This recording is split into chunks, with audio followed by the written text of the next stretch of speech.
A graça e a paz do nosso Senhor e Salvador Jesus Cristo.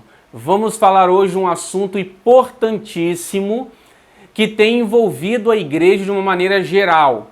O Brasil hoje vive um tempo de grande tensão, de polaridades, de ideologias políticas em que tem dividido o Brasil nos dias de hoje.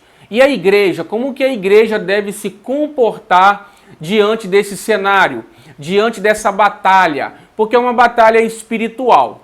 E hoje nesse vídeo eu quero que você, de maneira sincera, abra o teu coração para tudo que eu irei dizer aqui. E eu quero que você pegue a sua Bíblia, que você analise os textos que eu estarei citando neste vídeo. Porque para conhecermos a vontade de Deus, nós precisamos conhecer as Escrituras Sagradas. E a Bíblia traz todos os temas que nós precisamos para caminharmos nessa terra, inclusive sobre política. Vamos entender hoje o que Deus pensa sobre o cenário político do Brasil e como a igreja deve se comportar.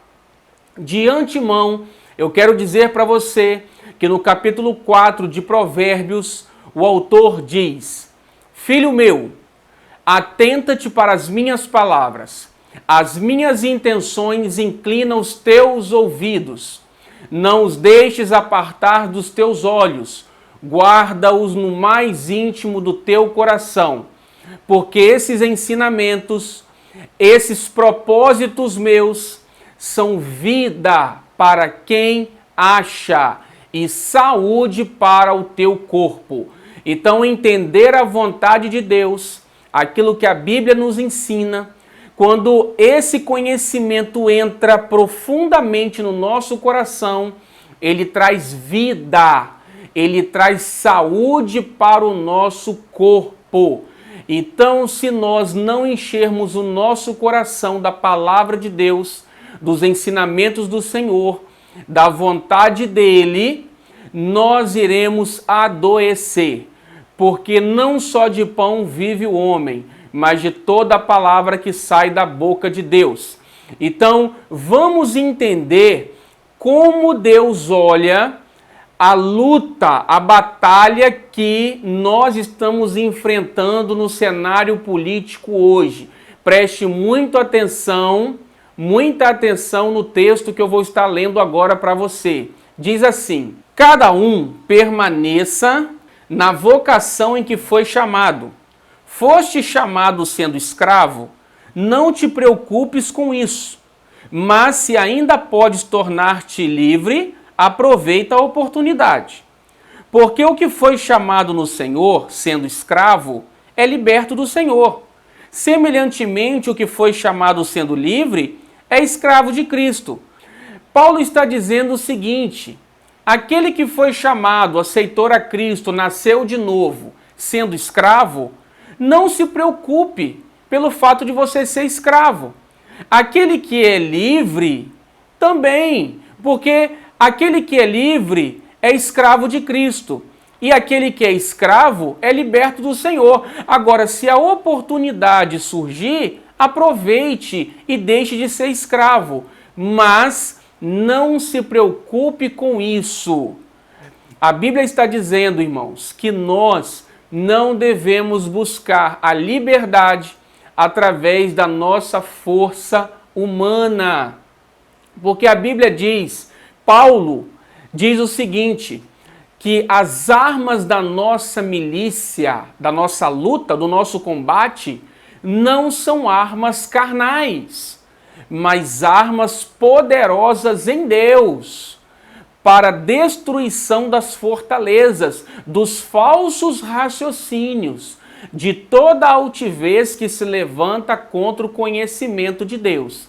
Então, se a igreja quer vencer os falsos raciocínios, se a igreja quer vencer a altivez que a gente vê no Brasil, no mundo todo, contra a palavra de Deus, é através das armas espirituais que Deus deu à igreja.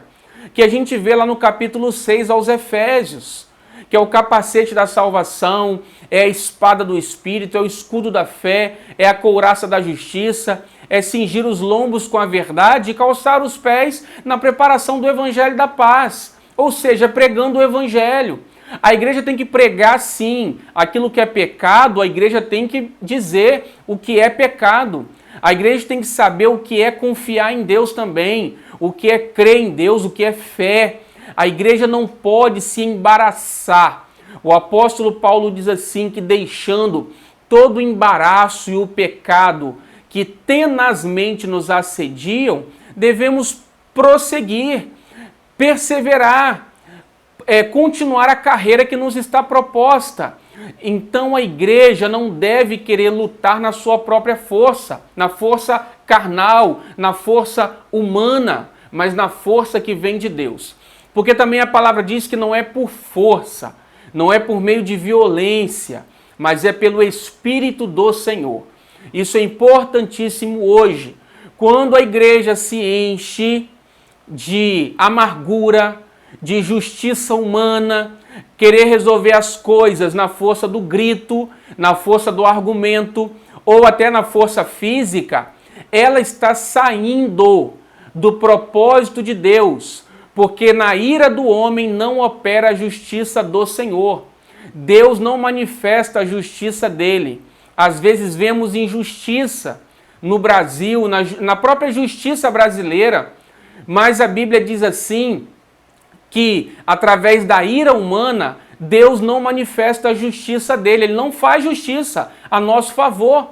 Então é pelo Espírito dele. Ele diz assim, se o meu povo, que se chama pelo meu nome, se humilhar e orar, se converter dos seus maus caminhos, buscar a minha face, eu ouvirei dos céus, perdoarei os seus pecados e sararei a sua terra. Então é assim que a igreja batalha, combate. A igreja tem que entender sim de política, tem que conhecer o legislativo, o judiciário, o executivo. A igreja tem que se informar. A igreja tem que saber quais são os projetos de lei malignos que estão aí no nosso Congresso para serem votados. A igreja tem que saber em quem vota. Claro que tem, mas uma vez que a coisa se estabeleceu, o governo se estabeleceu, a Bíblia diz que não há autoridade que não foi constituída por Deus. Uma vez que isso se estabeleceu, a igreja não luta de forma carnal. Olha o texto, outro texto que eu vou estar lendo para você. Tratai todos com honra, amai os irmãos, temei a Deus, honrai o rei. Servos, sede submissos com todo o temor ao vosso Senhor, não somente se for bom e cordato, mas também ao perverso. O apóstolo Pedro está dizendo aqui, tratem uns aos outros com honra, amem os irmãos, temam a Deus e honrem o rei. Que rei é esse que Pedro está mandando a igreja honrar? Nero, o imperador César. Nero governou Roma e as províncias ali romanas como um louco. Nero perseguiu a igreja. Nero mandou decapitar Pedro e Paulo. Pedro, a tradição diz que ele foi crucificado de cabeça para baixo. Mas Paulo foi decapitado. Por quem? Por Nero. Então Pedro está dizendo, honrem o rei. Não importa quem está assentado no nosso governo. Quem é o soberano Senhor que está com autoridade sobre o governo do Brasil ou de qualquer nação. A igreja deve honrar as autoridades, seja do legislativo, seja do judiciário, seja do executivo. Eu não preciso concordar com eles para honrá-los, é isso que a Bíblia está dizendo. Eu não posso usar de palavras chulas, chamados palavrões, ofender, desonrar os meus governantes, porque a Bíblia me ordena assim. E aqui o próprio Pedro também vai dizer que nós devemos ser submissos aos nossos senhores, não somente aqueles que forem bons ou cordatos, mas também aos maus, mas também os perversos. Então a submissão é um princípio bíblico que a igreja não pode quebrar. Deus não vai fluir a vontade dele através da carne, através da ira, da amargura, da rebelião. Deus não está nisso e a igreja precisa entender. Hoje nós temos que encher o nosso coração da palavra do Senhor. Se formos perseguidos, como a igreja no princípio, nos 3 primeiros séculos, a igreja só cresceu. Cresceu no conhecimento, cresceu no poder, o número dos irmãos se multiplicou extraordinariamente. Por quê? Porque a igreja tinha princípios do Senhor. Não foi através da luta humana, carnal. Hoje, se a igreja voltar a ser perseguida da mesma forma, o que vai trazer o crescimento, a maturidade, o poder de Deus, o amor do Espírito, a vida espiritual continuarão sendo os princípios bíblicos. Hoje nós queremos liberdade, a igreja teve liberdade. Há quantos anos que a igreja é livre para pregar, mas a igreja se acomodou. A igreja se perdeu no entretenimento. Para que essa liberdade que a igreja quer buscar hoje?